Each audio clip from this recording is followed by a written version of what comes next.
My next book I finished was Do Not Oh no, that's not even the right title.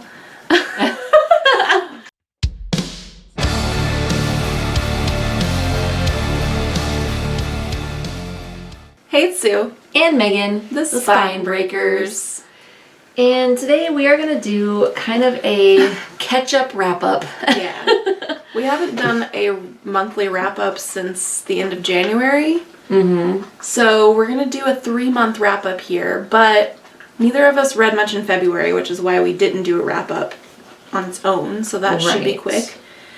And we already did a separate wrap-up of all our Halloween reads. Yes. So we're just going to breeze through those at the end. So if you want to hear more details on those, then check out our Halloween wrap-up. Yeah, for sure. So, yeah, let's just dive in. Now, I don't have a lot of my books here with me because I'm staying at my boyfriend's house and my books are at my house. And some of these I read on my Kindle, so fair warning. But the first book I finished in February was TaTa, or T-A, TaTa? I don't know. By John R. Russell, also affectionately known as the Plant Titty book. Yes. So that was about a planet where this plant is kind of like taking over, and it is a plant that has teats, and they milk it, and they use the milk to create things. You can use it to make plastics and all this other stuff. So it's about this man from Earth who gets sent to this planet, or pulled to this planet, I guess, to try to help them resolve their planetary tensions and kind of fight a battle for these resources. And it was weird, and it was fun. It was a wild ride, and I liked it. I liked it a lot. It wasn't a great book, but I liked it. Okay, so I think the first book I finished in February was The Lightest Object in the Universe by Eisele, which I listened to an audiobook and was not a great book to read right before a global pandemic because it's a dystopian where the U.S., through a sort of a series of like a perfect storm type of situation, the U.S. has just collapsed basically, and one of those things was a flu that killed many people. Yeesh. But this is about mainly two people, a man and a woman. One of them is located somewhere on the East Coast. I think he was in New York, and then one of them's on the West Coast in California, I think. And they're, long distance lovers, and so he's trying to get to her, and meanwhile she's like trying to sort of become, she kind of becomes a part of her little community there because she had been like out of the country and just got home, and to find that her roommates had left, and like, jeez. It was kind of your typical dystopian novel, honestly. Like I didn't feel like there was anything particularly special about it, but it wasn't bad. Right. Like if you just enjoy dystopian novels, you'd probably enjoy it. If you've never read a dystopian novel, you'd probably think it was awesome. But if you've read several, you'll be like, yeah, same shit, different day, kind of. Dystopian, yeah. Yeah, so it was alright. I think I gave it 4 stars, which was maybe a little generous, maybe more like 3.5 or something, but wasn't bad. So the second and last book that I finished in February was The Good Neighbor, The Life and Work of Fred Rogers by Maxwell King. And I listened to this in audiobook, and it was read by LeVar Burton, which was the best thing about it. The audiobook was, like, the fact that LeVar Burton read it was really cool. But the book itself was not great. It was kind of repetitive. It was like, it just was kind of dry, and it was disappointing because, like, Fred Rogers seemed like a pretty interesting human. And I did learn some stuff about him that I didn't know, which was cool. But yeah, the book itself, not great. I loved listening to LeVar Burton read it. I would listen to LeVar Burton read anything, any day. So I think I gave that book 3 stars. Yeah, I did. Because it was okay, but it wasn't anything fantastic. The next book I finished in February, and I think maybe the last as well, was The Lost Queen of Egypt by Lucile Morrison. I won't go into a lot of detail on it because we did do a video for our reading challenge. Oh, yes. If you've got it, read it. Where I talked about that book. So if you're really interested in hearing about it, you can check that out. But it's based on actual people who existed in ancient Egypt.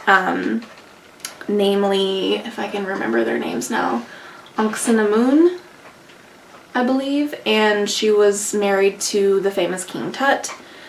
So it's a fictional telling of her life, and kind of imagines a ending for her, because she, in actual history records, no one knows what happened to her. She just kind of disappeared after King Tut died. Overall, I enjoyed the last part of the book, but the book as a whole was kind of hard to get through. It was sort of boring, in my opinion. So I ended up giving it 3 stars. Yeah. Overall. But the last part of it was pretty good, and I finally got into it there at the end. So then in March, I think we both had much better reading months because I think we were both quarantined for most of March. Yeah, I still didn't. I don't think I read like a ton in March, but I did okay. I'm not really looking at the dates of mine, so I'm not sure where my March ends. I finished 6 books in March, but like they weren't all, I mean, most of them were not traditional novels. Like I had a couple of novellas, I had an audiobook. So the first thing I finished was Dusk or Dawn or Dark or Day by Seanan McGuire, which is a very mouthfully title. And that was a novella. And that was about ghosts, actually. So it was about, kind of ghosts. It's like when you die, if you died before the time you were supposed to die. So like, let's say, I was supposed to die at 97, but I die for some reason at the age of like 40, then I've got 50 years to kill. And so I have to be a ghost for 50 years until I age, my ghostly self ages until the age I was supposed to be when I died. And when you're a ghost, you age slower. So it's about these ghosts, and people, like ghosts can give life to people and they can take it from people. So if I wanted to take years off of your life and give them to me, I could make you live longer and like shorten my time in the afterlife. If I wanted to. Or vice versa. I could, take life from you. Right. So it's about, these ghosts, and like someone decides that they're going to start like trapping ghosts in mirrors and using them to keep people young. And so they have to figure out what the fuck is going on. And I dug it. I like it. I think I gave it 4 stars. It was pretty good. Sounds interesting. It was very interesting. All right, so my next one was another one that was for If You Got It, Read It. So we probably will talk about this in a video in the future. So I won't go super into detail, but it is Encounters with Aliens, edited by George W. Earley, and it's a collection of short stories, all about mostly like UFO encounters, more so than going to other planets, and it's more like aliens coming to Earth. And this guy took that very seriously. Like the editor's notes.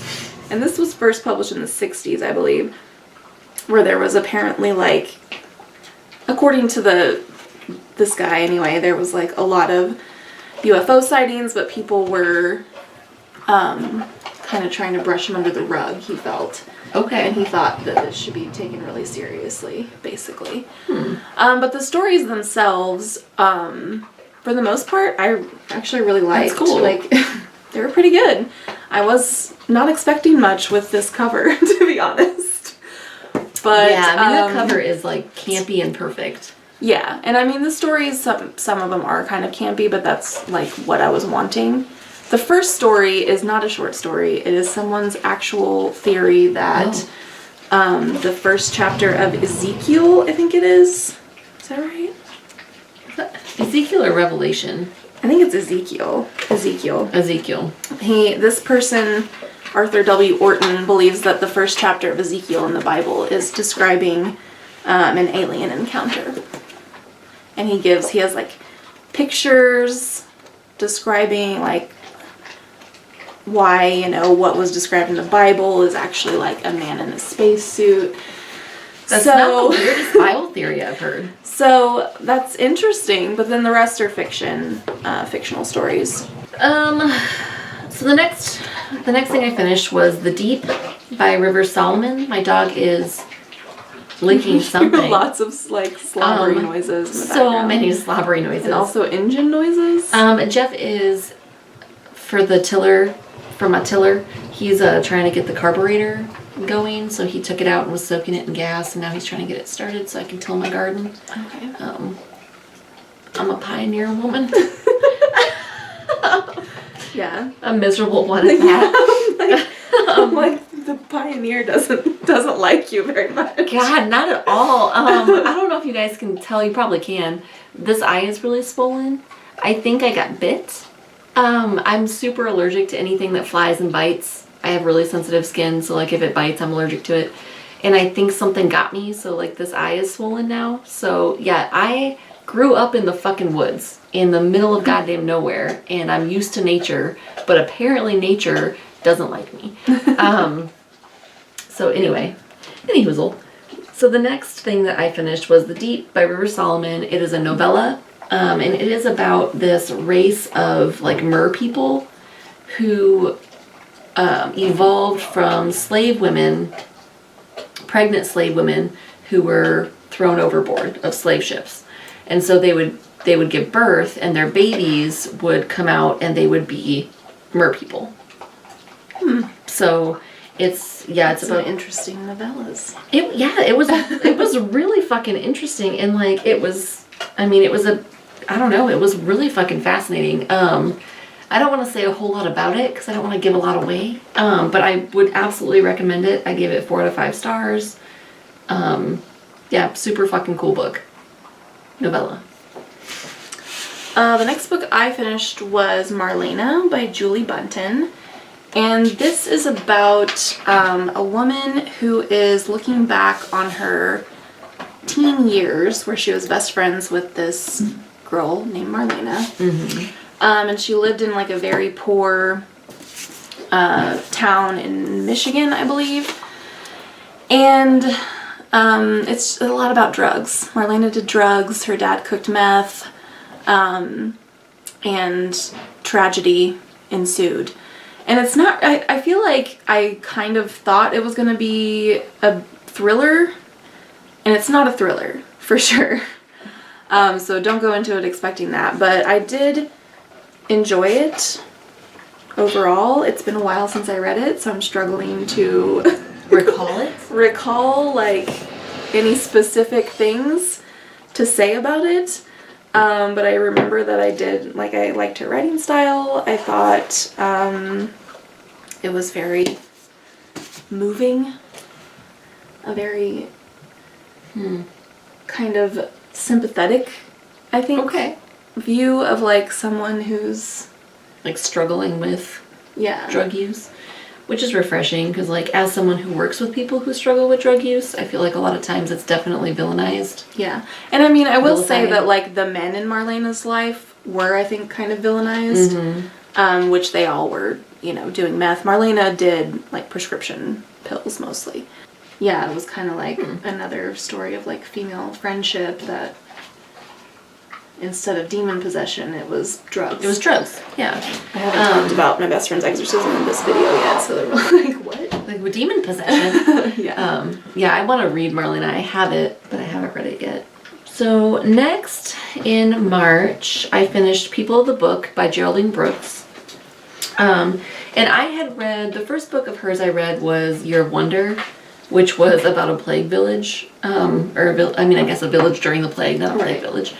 And so and I loved that. And then this book was about a ancient Jewish text, and it was about kind of how it came to be, and then how it ended up surviving throughout history, and all the people who contributed to helping it survive and helping it kind of find a home. And so it was super interesting. I really liked it. I liked Geraldine Brooks a lot. I think I liked Year of Wonder better. I wouldn't recommend reading that right now unless you're really leaning into the whole pandemic thing. So if you want to read her, People of the Book might be the better place to start. But I gave that 4 out of 5 stars, and I really liked it. So this is where I think you read a lot more than me, because I know that my next book on my list I finished way after you did. I read 2 more books in March. Because I don't know what month I read this in, but the next one on my list is The Obelisk Gate by N.K. Jemisin. And I'm pretty sure you finished reading this before I did. I finished reading it April 1st. Yeah, so I'm probably into April, because I think I read a lot more in April than I did in March. But this is the sequel to the 5th season, which is it's a dystopian, set in kind of an alternate Earth, I would say. Yeah, it's almost like fantasy dystopia. Yeah. Where there are these people called Origines, if that's how you pronounce it. That's how I read it. I was never quite sure. But they can basically like manipulate rock and earth. Yeah, the earth, sort of. Yeah. And they can like freeze things and stuff like that. They use energy from like, they take the heat, basically the kinetic energy from like everything living around them to manipulate the earth. And so in so doing, they cool down the atmosphere and like freeze stuff. Oh, and the Origins are kind of like, they're sort of enslaved. Yeah. They're forced, if it's found out that you're an Origin, you will generally either be killed or forced to go to the Fulcrum, where they basically train you, and you have to do their bidding. Yeah. So the whole series is just about that. I never know how to talk about sequels. Yeah, because I don't want to go into the details. Yeah, and I read the first book in March. I read the 5th season, and then we read The Obelisk Gate close-ish to the same time. Yeah, so why don't you go ahead and, because was the 5th season your next? It was my next, yeah. So the 5th season introduces this whole universe, and it basically kind of lays the groundwork for... So a 5th season is when some kind of cataclysmic event happens, and it changes the climate of this planet this alternate Earth that they're living on. And then the 5th season can last for hundreds of years, and it can, people have to try to survive these seasons. And so the 5th season, the first book kind of starts at the advent of one of those 5th seasons. Yeah. And it helps build the universe. It talks about the Fulcrum. It talks about Origins. I loved the first book. I gave it 5 stars. I thought it was fucking fantastic. I read it last year and I absolutely loved it too. Yeah, I adored it. Yeah. And for me, The Obelisk Gate, I still really enjoyed it, but I didn't love it as much as the first, so I gave it 4 stars. Same. But still really good. Yeah, same. So the last book I read in March was Sister Outsider. So Sister Outsider is a collection of essays and speeches from Audre Lorde. I never know how to say, I think it's Audre Lorde. I think in the audiobook they said Audre. Audre Lorde. Like Audre Lorde. Yeah. And she is a gay black feminist. And so this is like a collection of her speeches and her essays. There was a lot in there that I had never, there was a lot of perspective in there that I had never really considered before, and it was very, I found myself having to take breaks in between, speeches or essays or whatever to just kind of process what she had said. But it was super enlightening. I think she is brilliant. I think, it's an excellent compilation. It was, it was a little bit repetitive just because it was... there are certain essays or speeches on the same topic compiled in there. But I really liked it overall. I gave it 4 out of 5 stars. Definitely made me think. And definitely was very eye-opening. So, would recommend. Especially to, white feminists. Yeah. Just FYI. White, straight. Straight cis feminists, yeah. My next book I finished was The Girl in 6E by A.R. Torre. And this is about a young woman who stays in her apartment. She's not exactly agoraphobic, I wouldn't say. Maybe it'd be a type of agoraphobia. But she locks herself in her apartment because she has an uncontrollable lust for murder. Whew. She wants to kill people. Whew. So she keeps herself in her apartment, doesn't let anybody in order so that she won't murder people. And for work, she's a cam girl. And so this book was weirdly compelling. Like, I flew through this book. But at the end, I was like, that was so stupid. Was it good though? It was so dumb. It really wasn't. It was really stupid. Because it's like, okay, she's a cam girl. It talks about her clients and some of the fetishes they have, which was just, like, it didn't have, for the most part, had nothing to do with the rest of the plot of the book. It was like, just here's some weird sex stuff to keep you interested. But most of it wasn't even that weird. Like, one of them was like, oh, this guy has a foot fetish. Like, okay, so does everybody else. Like, lots of people have a foot fetish, whatever. Right. Yeah. But then she gets one client who is creepy, and basically she, like, solves a crime from inside her home because of this guy being creepy. But there's also, like, a really terrible love interest that's just bad. And it's, yeah, and the story, like, the mystery, the whole crime thing was also very predictable. I feel like the only real question throughout the book was, is she really gonna murder someone? Is she gonna kill a motherfucker? Yeah. So that maybe is what kept me reading, but I'm like, it was like at the end of this book, I was like, I don't know why. Why do I care? I was so interested in this. So I ended up giving it 3 stars just because I was like, it's something about it. There was something compelling, right? But I wouldn't call this a good book, no. But if you want, like, a very quick, compelling, kind of fun read, then maybe check it out. Okay, so the next 2 books I have were part of the, what is that trilogy called? The Broken Earth. The Broken Earth trilogy. So the Obelisk Gate and the Stone Sky, which are the last couple of books in that trilogy. I also read The Stone Sky, but it wasn't my next one on my list, but I did read it. Yeah, and I loved that one. Like, that one I gave 5 stars. That's, like, obviously the apex. Like, that's the ending of the trilogy. Conclusion, yeah. So, like, all of the drama comes to a head. And I think it was really, like, brilliantly done. Like, I think it really came to a very satisfying conclusion. Like, it made sense for the story. It made sense for the characters.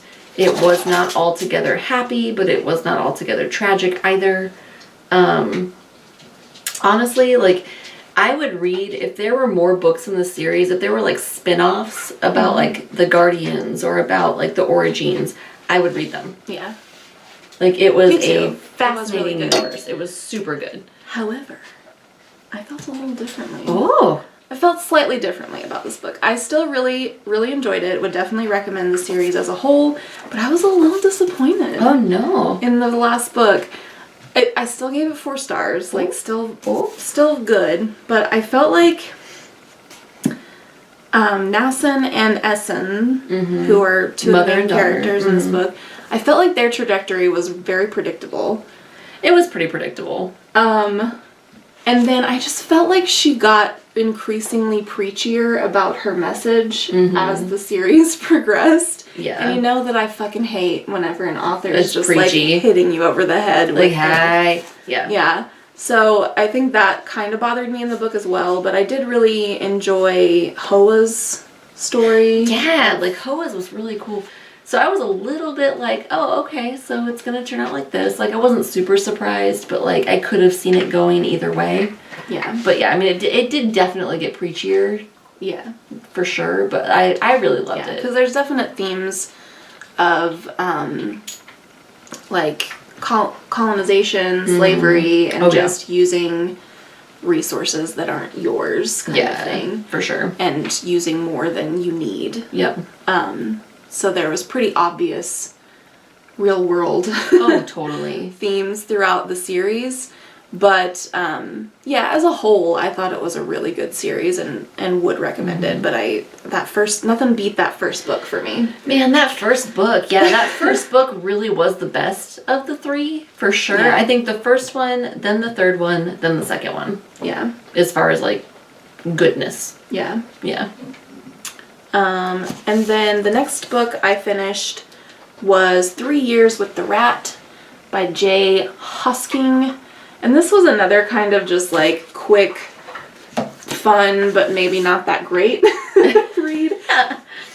But this is about I'm like struggling to remember it because it wasn't super memorable. It was an interesting concept because it's like, it's about a guy and his sister disappears and everyone kind of presumes that she's dead. And then at some point her boyfriend also disappears.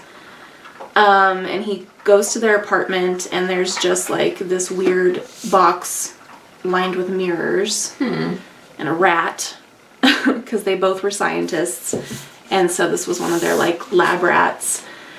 And it turns out that like they went to like an alternate dimension. Whoa. And so then he goes there to try to get them back and That's bizarre. I don't know, like it was an interesting concept, but I don't feel like it was done super well.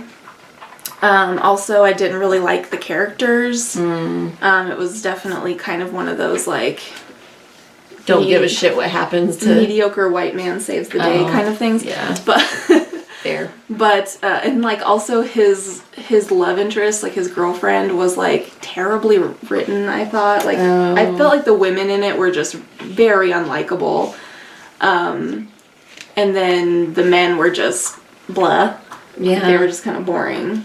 And I feel like that's kind of the like standard like white author way of writing characters. Like the white men in it are always the heroes, but they're always like they're always and like, then like the women the worst are character. Yeah, the women are poorly written. So yeah. So I ended up giving it 3 stars. I think maybe that was a little generous because like I said, I'm struggling to even like remember details of it, and it's been less than a month probably since I read this. So I wouldn't really recommend it myself, but it was like a quick read. So it might be a good like keep your mind off of things distraction quarantine read. Yeah. But meh. So then the next books I read were for Halloween-a-thon, so I'm just going to kind of list them and not really go into a whole lot of detail about them. I read The Black Monday Murders Volume 1, which was a graphic novel. I read When We Were Animals by Joshua Gaylord, and then I also read The Silence of the Lambs by Thomas Harris, because we will talk about those in a separate video, not this video. I actually had one more book that was not Halloween-a-thon. It was an audiobook I listened to. It was Educated by TaTa Westover, which is her memoir about growing up in a very sort of religious zealot type of Mormon household. Her father probably had many mental illnesses that were undiagnosed and untreated. She wasn't allowed to go to school, among a lot of other things. And somehow managed to, once she got older, go to college and ended up going to fucking Harvard. Damn. Like, she got her PhD at Harvard. Girl. Like, all right, girl. What the fuck? Go ahead. Go ahead. I thought this was really good. I've mostly heard good things about it, but I've heard some people say that they really hate it, and that's interesting to me. Yeah. But I really liked it. It did drag a little in the middle, I will say, but on the whole, I thought it was like, I was just like astounded. I'm like, how did this girl go from like being in this repressive, abusive household where she wasn't taught anything at all. That's crazy. At least formal education-wise. Right. To getting a PhD from Harvard. Yeah, that's insane. Like, whoa. Yeah. Like, I was very impressed with her.